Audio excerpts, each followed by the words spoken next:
মাছ ছাড়া ভাত খাওয়াটা বাঙালিদের কাছে বেশ কষ্টকর ব্যাপার। তবে হ্যাঁ, রোজ একই রকম স্বাদের মাছ খেতে তো ভালো লাগে না। সেজন্যই আজ আমি আপনাদের জন্য একটা দারুণ স্বাদের মাছের রেসিপি নিয়ে হাজির হয়েছি। নমস্কার বন্ধুরা, চ্যানেলে আপনাদের সকলকে স্বাগত। অসাধারণ স্বাদের রুই ভাপা বা কাতলা ভাপা অতি সহজে কিভাবে তৈরি করে নেবেন সেটাই আজকের ভিডিও থেকে দেখে নেব। তো রুই ভাপা বা কাতলা ভাপা তৈরি করার জন্য কি কি নিতে হবে চলুন ঝটপট দেখে নেওয়া যাক। তো প্রথমেই দেখুন, এখানে আমি রুই মাছের 8টা পিস নিয়ে নিয়েছি। এখানে আমি একটু ছোট মাছের পিসই নিয়েছি।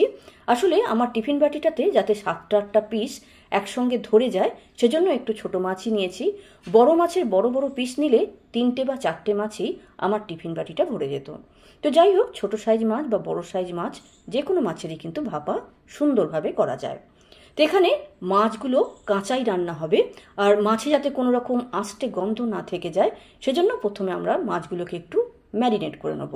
তো তার জন্য কিছুটা লেবুর রস আর হাফ চামচ নুন দিয়ে মাছের পিসগুলোকে খুব সুন্দরভাবে মাখিয়ে আমরা আধ ঘন্টার জন্য ঢাকা দিয়ে সাইডে রেখে দেবো। এই লেবুর রস আর নুনটা যাতে মাছের পিসের সর্বত্র ভালোভাবে লেগে যায় সেটা কিন্তু খেয়াল রাখতে হবে। আর এদিকে আমরা একটা মশলা তৈরি করে নেব।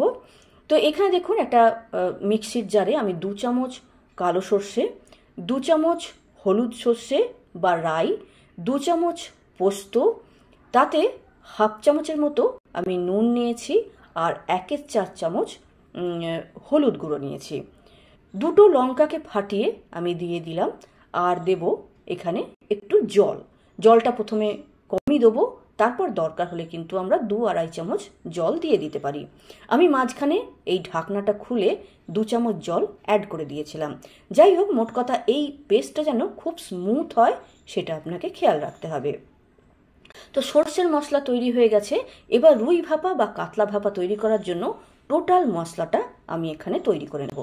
তো টোটাল মশলাটা তৈরি করার জন্য আমি বড় চামচের 2 চামচ টক দই নিয়েছি।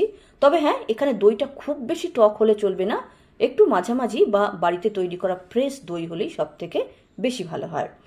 2 টেবিল চামচ দই নিয়ে তাতে ওই সর্ষের মশলাটা মিশিয়ে দিলাম, হাফ চামচ নুন দিলাম, পরিমাণ মতো হলুদ দিলাম আর দেব সর্ষের তেল। আমরা যেহেতু মাছটা ভাজছি না সেজন্য মাছের তেলটা কিন্তু এই মশলাটাতেই আমরা সম্পূর্ণভাবে দিয়ে দেবো। তো 2 টেবিল চামচ বা বড় চামচ 2 চামচ সর্ষের তেল এখানে আমি দিয়ে দিলাম। এখানে একটা কথা বলে রাখি যে রুই ভাপা বা কাতলা ভাপা করার জন্য কিন্তু আপনাকে সর্ষের তেলই ব্যবহার করতে হবে, অন্য কোনো তেল ব্যবহার করলে চলবে না।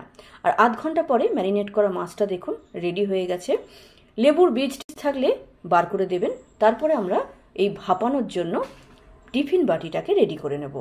তো এখানে একটা টিফিন বাটি নিয়ে আমি পুরো মশলাটাকে এই টিফিন বাটিতে ঢেলে দিলাম।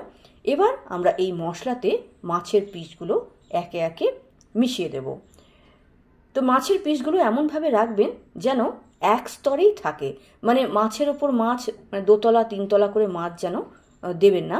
এইভাবে এক স্তরে মাছ দেবেন এবং মাছগুলো যেন মশলাতে ডুবে থাকে সেটা খেয়াল রাখবেন। তাহলে কিন্তু মাছটা ভালোভাবে সেদ্ধ হবে এবং মাছের স্বাদটাও খুব ভালো আসবে।